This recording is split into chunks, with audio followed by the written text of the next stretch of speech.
السلام علیکم ورحمۃ اللہ وبرکاتہ۔ آج ہم آسان نحو کا دوسرا سبق پڑھنے جا رہے ہیں۔ رب اشرح لی صدری ویسر لی امری واحلل عقدۃ من لسانی یفقہوا قولی رب زدنی علما رب زدنی علما رب زدنی علما نافعا۔ دوسرا سبق، اسم کی علامتیں۔ اسم کی علامتیں چند یہ ہیں۔ نمبر 1، اس کے شروع میں ال ہو، جیسے الرجل۔ نمبر 2، اس پر حرف جر آئے، جیسے فی المسجدی۔ نمبر 3، اس پر تنوین آئے، جیسے رجل۔ نمبر 4، وہ مضاف ہو، جیسے قلم قاسم۔ نمبر 5، وہ مسند الیہ ہو، جیسے الکتاب جدید۔ یعنی ہر کسی کی ایک پہچان ہوتی ہے، علامت ہوتی ہے، جسے پہچانا جاتا ہے کہ ہاں یہ چیز یہ ہے۔ تو اسی طریقے سے اسم کی بھی چند علامتیں ہیں جو مصنف علیہ الرحمٰن نے بیان کی ہے کہ نمبر 1، اس کے شروع میں الف لام ہو، جیسے الرجل۔ یعنی جس لفظ پر الف لام ہوگا تو یہ اس بات کی نشانی کہ وہ کیا ہے، اسم ہے۔ اسی طریقے سے اس سے پہلا حرف جر ہو، پھر چاہے فی من جو بھی حرف جر میں سے کوئی بھی حرف جر ہو تو بعد والا لفظ اسم ہوگا، یہ اسم کی دوسری علامت ہے۔ اسی طریقے سے اس پر تنوین کا آنا، یعنی جس لفظ پر تنوین ہوگی وہ لفظ کیا ہوگا، اسم ہوگا۔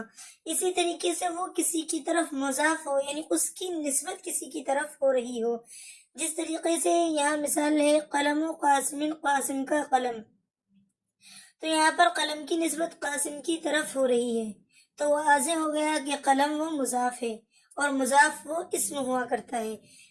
نمبر 5، وہ مسند الیہ ہو، جیسے الکتاب جدید، تو یہاں پر الکتاب جو ہے وہ مسند الیہ ہے، کیونکہ اس میں کتاب کے نئے ہونے کی خبر دی جا رہی ہے، تو یہ اسم کی علامت ہے۔ اب آگے بڑھ کے ہم فعل کی علامتیں جانتے ہیں کہ فعل کی علامتیں اس پر قد، سین اور سوفا ہو،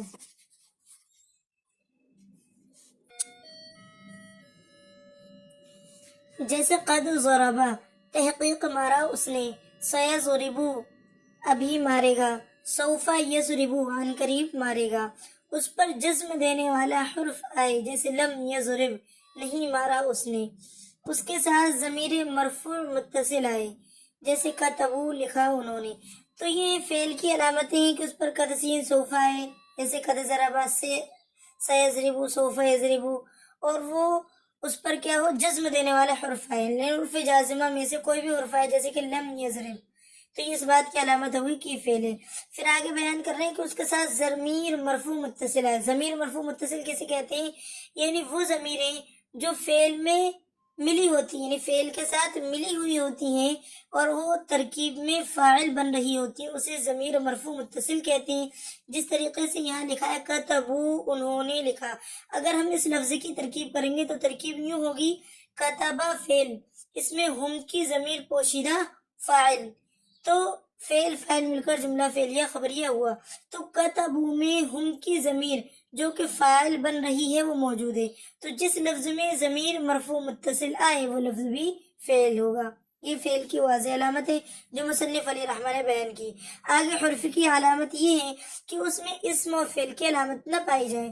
ظاہر سی بات ہے کہ جب کسی لفظ میں اسم کی علامت پائی جائیں گی تو وہ اسم ہوگا، فعل کی علامت پائی جائیں گی تو فعل ہوگا، لیکن جس لفظ میں اسم اور فعل کی علامت نہیں پائی جا رہی ہوں گی تو وہ لفظ حرف ہوگا۔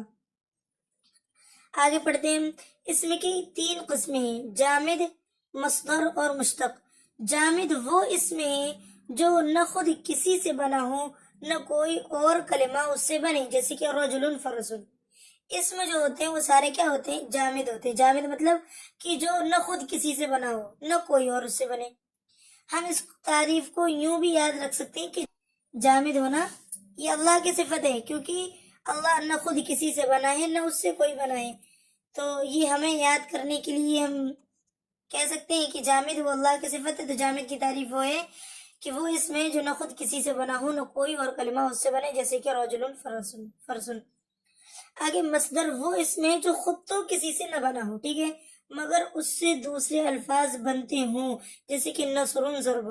مصدر کسے کہتے ہیں، جو خود کسی سے نہیں بنا، یعنی نصر وہ خود کسی سے نہیں بنا لیکن ان سے بہت سے لفظ بنتے ہیں، پوری گردانیں، نصر، نصرا، نصرو، نصرت، پوری گردانیں، ینصرو، ینصران، ینصرونا، تمام سیگے بنتے ہو، تو یہ مصدر ہے جو خود کسی سے نہ بنے لیکن اس سے بہت سارے لفظ بنتے ہو۔ مشتق کسے کہتے ہیں؟ تو مشتق وہ اسم ہے جو مصدر سے بنا ہو۔ یہ 5 ہے، اسم فاعل، اسم مفعول، اسم اعلیٰ، اسم ظرف اور اسم تفضیل۔ جیسے عالم، معلوم، مفتاح، مسجد اور اکبر۔ مشتق وہ ہے جو مصدر سے بنا ہو، جیسے کہ عالم، عالم یہ عالمہ سے بنا ہے، معلوم بھی عالمہ سے بنا ہوا ہے۔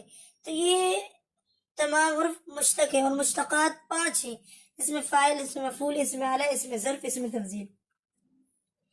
تو آج کا ہم نے سبق پڑھ لیا ہے اور اس کو ہم نے سمجھا بھی ہے، تو آج کے لیے بس اسی پر اکتفا کرتے ہیں۔ انشاءاللہ کل ایک اور سبق پڑھیں گے اور انشاءاللہ اس کو بھی سمجھیں گے۔ السلام علیکم ورحمۃ اللہ وبرکاتہ۔